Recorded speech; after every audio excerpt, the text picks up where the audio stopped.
Oh. Whoa. Hey, it did change. Hey, John, we're going live any second now. Who do you want to do a shout out to? Well, I'm going to shout out my wife, Auriell, and my 2 dogs, Molly and Justin. Got my little family out there in the next room, so keeping the That is dogs quiet. awesome. Yeah. Molly, Auriell, and Justin. All Yep. right, here we go, guys.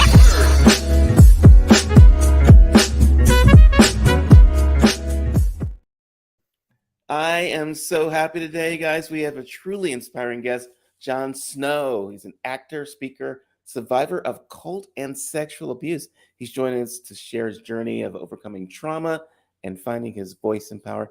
John's passionate about sharing his tools. He's learned along the way to help others who felt oppressed and unheard. As a solo performance artist, Jon is dedicated to honing his voice to tell his story of escape and healing in a way that empowered others. So, Jon, I'm happy to have you on the show. Thank you for being here. Yeah. Thank you, Michael. So, happy to be here. We are going to jump right into this because I think your story is fascinating, and we're going to use these words interchangeably, which you don't hear too often, and that is church and cult. Because most people don't think of the church as a cult, but you were born the son of a fundamentalist Baptist preacher, and that somehow became a cult. So how does that happen? How does that work? Well, let's clarify. I wasn't born the son of a fundamentalist Baptist preacher. He became a fundamentalist Baptist preacher.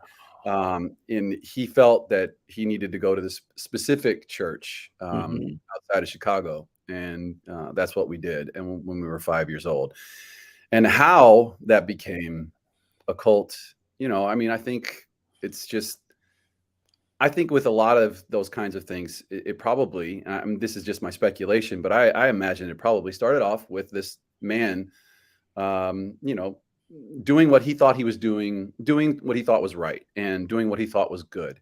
And I truly believe that he probably started off that way. And I think that he was so dynamic and so charismatic as a human being that he just sort of mesmerized and charmed people to the point where they would basically lay down and do anything for him. And I think that kind of power can corrupt people, and it certainly did for this guy. So okay, so I want to clear this up in my mind and in the viewers' minds. Sure. Your father is not the man you're talking about. You're talking about the man that you went to and joined his church. I am. Okay. That's correct. Yeah, my father went to his Bible college to become one of his sort of clones, if you will, because in my opinion, that's basically what they were doing, was churning out clones. Okay. So before you went, he was not a fundamentalist Baptist preacher. It was only after you joined the church/cult that it became that. Correct. Okay. So at what point did you feel like you were sucked in and you were in the cult, and what was that life like? I mean, when you're a kid, you just kind of do what everybody else is doing because you want to fit in and you want to be part of the group. And so, I often compare it to growing up poor. We also grew up very poor. Okay. And when you're poor, you don't know that you're poor. That's just what life is. And so that's the same way with the cult. That's just what life was. So I didn't know any different for the longest time. And I was fully in. I bought into everything, and I prayed every night. I read my Bible all the time. I memorized Bible verse. I did everything they asked me to do. It was interestingly, when I was 8 years old, the seed of me sort of diverging from it all was planted, and I didn't recognize it as such then because I was 8 years old. But there was a sermon that the founder of the church preached, and everybody's heard some version of this.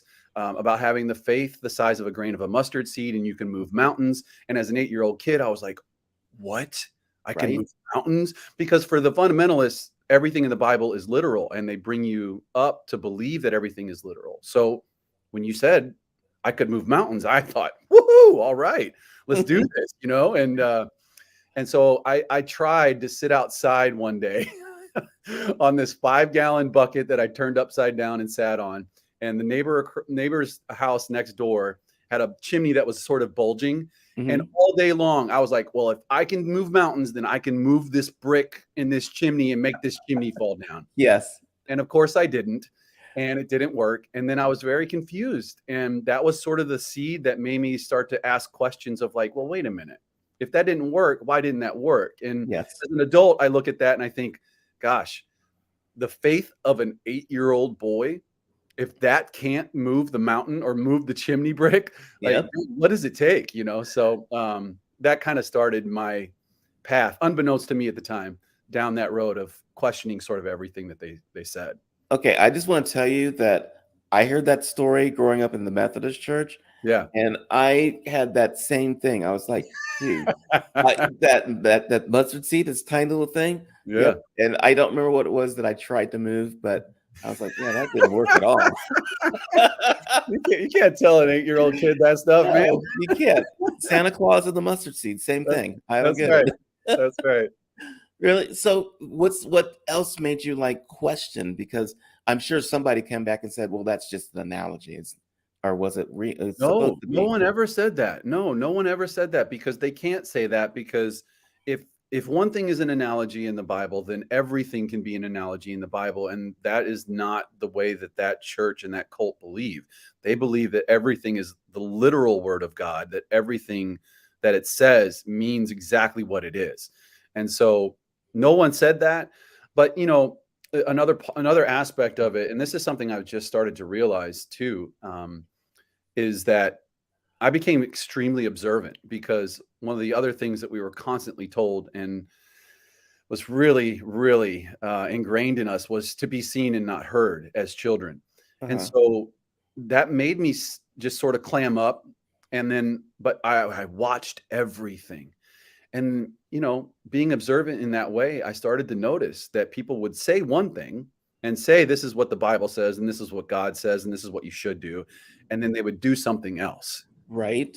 And so that me becoming the observer in that way and becoming such an astute observer made me go, wait a minute, you're not doing what you said. So how does that work? So that That became actually is a good question because also isn't there were you guys all Old Testament, New Testament, or both? both for sure. Because there's some contradictions that go on there. Oh, listen, man, you're telling me, but I get it. I get it. That's why I left. Okay. So okay, I just gotta know. It's like at what point did you go like, man, I just can't do this. It's really messing with my mind. Yeah. I want to get out. Were you able to just walk away or did you have to escape?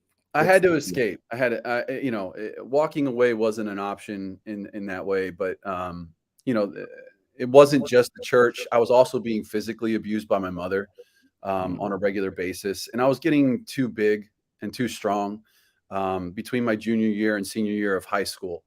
My mom, it is what it is, but I realized once I only hit my mom back once, and it was because it was the worst beating she had ever given me. She was, I mean, just pounding me with fists. I was covered up like a boxer, like it was crazy.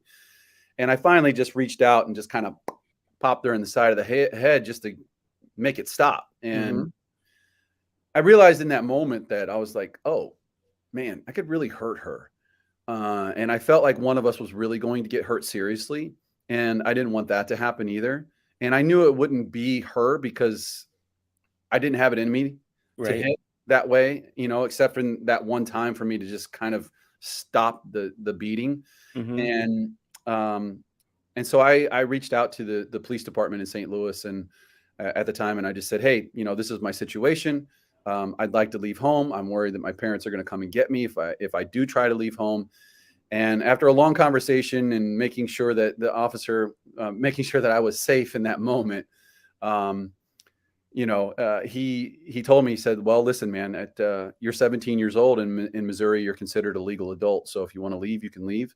And so I planned my escape. My buddy Ray, his mom knew exactly what was happening at our house.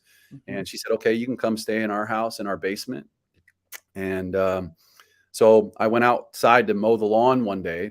My grandfather had given me this, his old army duffel bag. He was in the Korean War, Uh-huh. and he gave me his old army duffel bag. And I basically packed that thing as full as I could with everything that I could. I took it downstairs, and we had this covered porch down there, and I threw it down there, and I coordinated with my buddy Ray. And this is before cell phones and text messages, so Yeah. you had to be on point.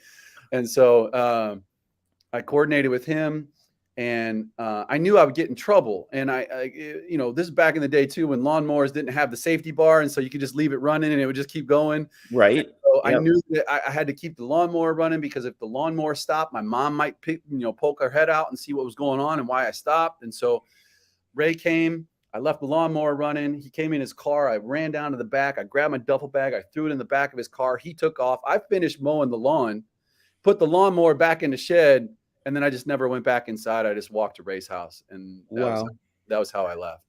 So, okay. So now, was Ray I'm guessing Ray was outside of the cult. He was one of your other friends. Did you go to school, like normal public school? Yeah. So when we were in the private Bible schools up until the middle of my 10th grade year. I forget exactly what happened, something with my dad and his job, and they didn't have enough money to keep paying for the private school.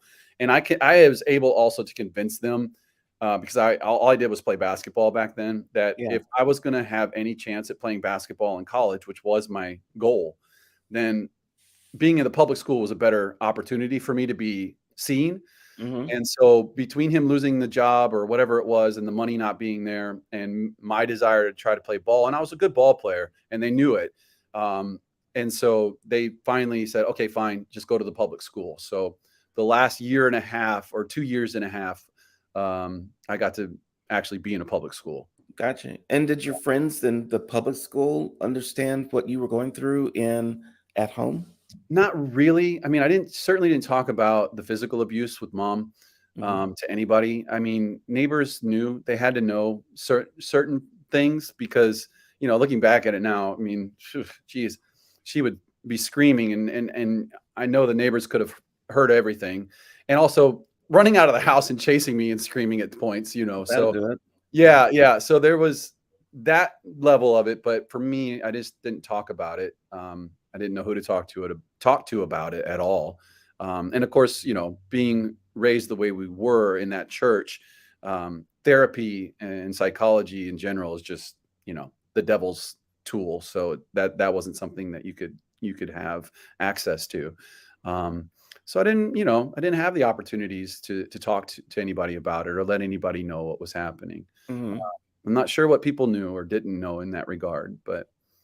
And then your buddy that helped you get out. Yeah. How did you meet him, and did you talk to him a lot, and he understood what was going on? Yeah, just playing basketball. Honestly, Ray was an amazing baseball pitcher. He's actually recruited by the Atlanta Braves when we were in high school.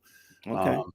But he's just an athlete, and so he played basketball too. And I think we just ended up playing basketball all the time, and we were on the team together at one point. He just felt bad for me and kind of knew what was happening. And I think we were dating two girls who were really good friends too, which helped us sort of bring our friendship together. Okay. So he didn't judge you because of the things you were going through. He was actually there to help you. Yeah, 100%. And his mom too. I mean, his mother, it was so generous of her. I mean, they didn't have another room. I literally went down to their basement. They put a dresser up against the wall, some kind of like cot or, bed that they had down there. And then I took like boxes and things that they had that were just stored down there, and I made makeshift walls for myself. Yeah. And that was how I lived my senior year of high school. And all this time that you were there, you were going to high school. Were your parents looking for you? Or were they pissed off, or what's happening here? No, I don't know that pissed off is the right word by any means. I would imagine my mom was probably angry, but my dad apparently, I left a note basically telling them that I was leaving, and that I had talked to the police, and that I knew my rights, and that if they did try to come after me, I'd get a restraining order and all that stuff, because that's what the police officer told me I could do. And my sister, I only know this because of my sister. My sister told me that my dad just cried and cried and cried and cried, and for days was just like, "Where's my son? Where's my son? Where's my son?" And I did let them know that I was safe, but I wouldn't let them know where I was. Okay. That Christmas, my dad asked me to please come and spend Christmas with them, and I said, yeah, okay. And so I did, and he wanted to drive me back to Ray's house, and so I didn't let him do that. I had him drive me back and drop me off on a random corner that was Uh-huh. probably 6 blocks from where I was actually living, and just said, okay, this is where I am, because I didn't want him to know. Yeah, good. Yeah, Good. yeah, So this is a wild story. I mean, yeah, you get to see the TV episodes of people who, are in cults and this stuff, but I don't ever get a chance to really talk to someone who's gone through it. yeah. So, just are your parents still a part of this church slash cult or no? Well, my dad passed away in 2011, but he was my dad was interesting. He had a church in Arkansas when he died. Uh-huh. Um, he didn't always preach. He was always involved. He was a deacon. He was a song leader, a choir director. All those kinds of things. An assistant pastor. So he didn't really start preaching and having his own churches until after I was gone. Um, but he had a church in Arkansas when he died, and he still preached the same thing. He was a very interesting guy, though. He once confessed to me that before he became a preacher, and he was still, like I said, very involved in the church, that Uh-huh. he he was in Milwaukee doing a job, and this is during when Pretty Woman came out, and then he went to the movie theater and saw Pretty Woman, and he cried and cried and cried because we weren't allowed to do that. Oh, Um, and he was telling me this, and I just thought, wow, that's really interesting. Um, and there's a lot of questions about my dad. We found some poetry that my dad wrote online after he died. They uh-huh. were just like, whoa, wait a minute. What? Like, this is so liberal for dad. Like, this seems so weird. So I really wonder about what he believed and what he thought about a lot of things later on in Yeah. his life. But my mom is still very much in the same mind frame, the same church, the same cult. It's not, I mean, it's a different church now, but it's the same mindset, the same Right. theology. How does this church slash cult um, operate in society? In other words, as extreme as it sounds like it Mhm. is the mission to get more people into the church, into the cult? Is it Yeah. just to live like yourself and let everyone else be themselves, or what's the mission right now? Well, I mean, I can't speak for them per se, but I will tell you that when I was there, and what they continue to do is they do continue to try to grow the church. Mhm. Um, and again, when you're in a cult, you don't say that you're in a cult. You don't think you're in a cult. So most of them don't think that they're in a cult. They think that they're being attacked by the world, through the devil and that kind of thing. And this is, the way that the world and the devil test and push you. And so they're on a righteous mission from God, sort of like the Blues Brothers. It's just, but they Yeah. full heartedly believe that, and so they're always what they call soul winning, and that was a big part of our growing up, was going soul winning. My sister and I had to go on Saturday mornings to knock on doors Yeah. to try to get kids to join us to go to church the next day on the bus routes.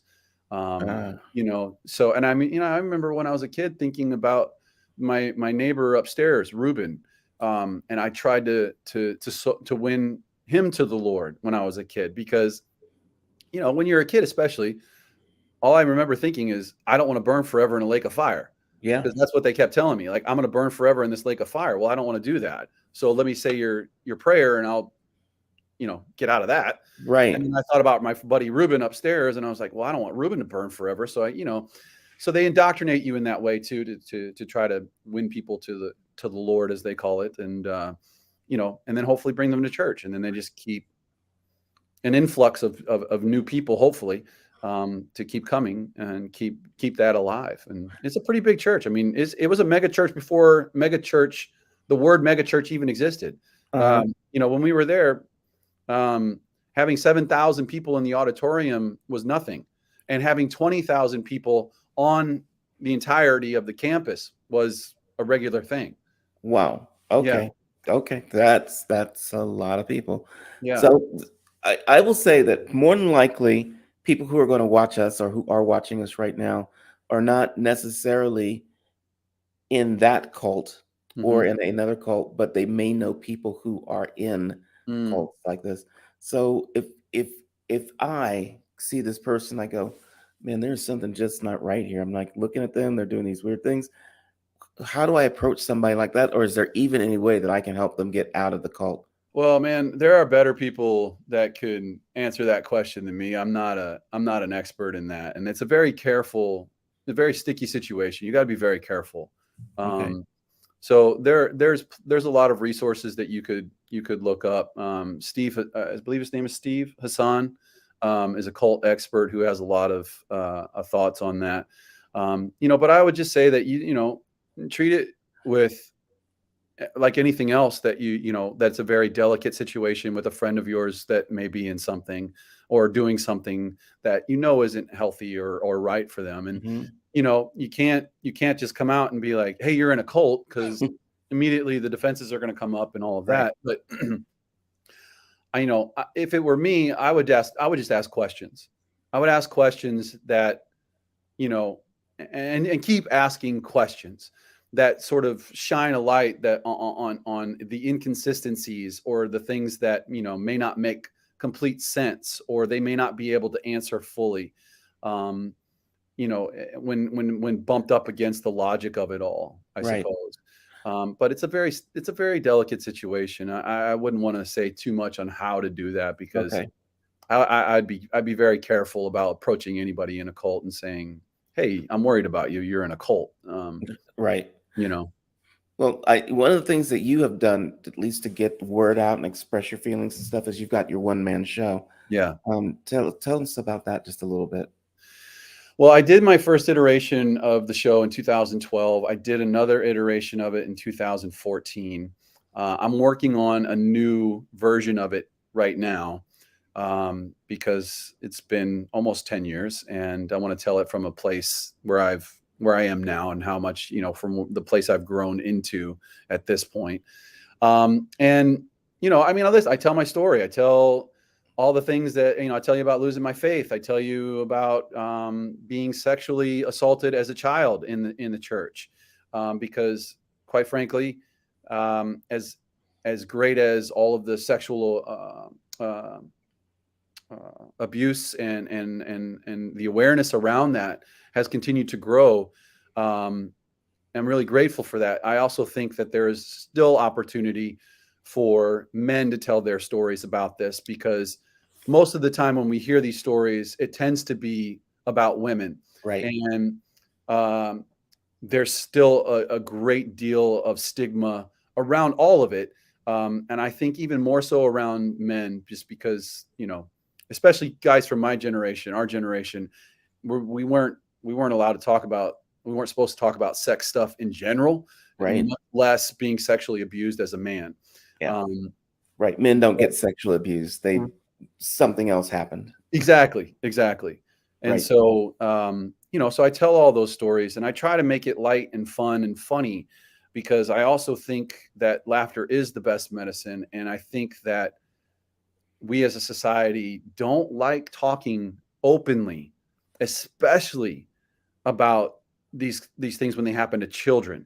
And if we do talk about it, we keep the children sheltered from those talks. And Hmm. that's something that is surprising to me. And I don't know the answer to this either, but I think that there's got to be a better way to open up that conversation, so that everybody's kind of aware of what's happening and what can happen, so that even kids, because, this happened to me when I was 7, maybe. I don't really actually know, because I don't remember exactly when it happened, but I was around 7 years old.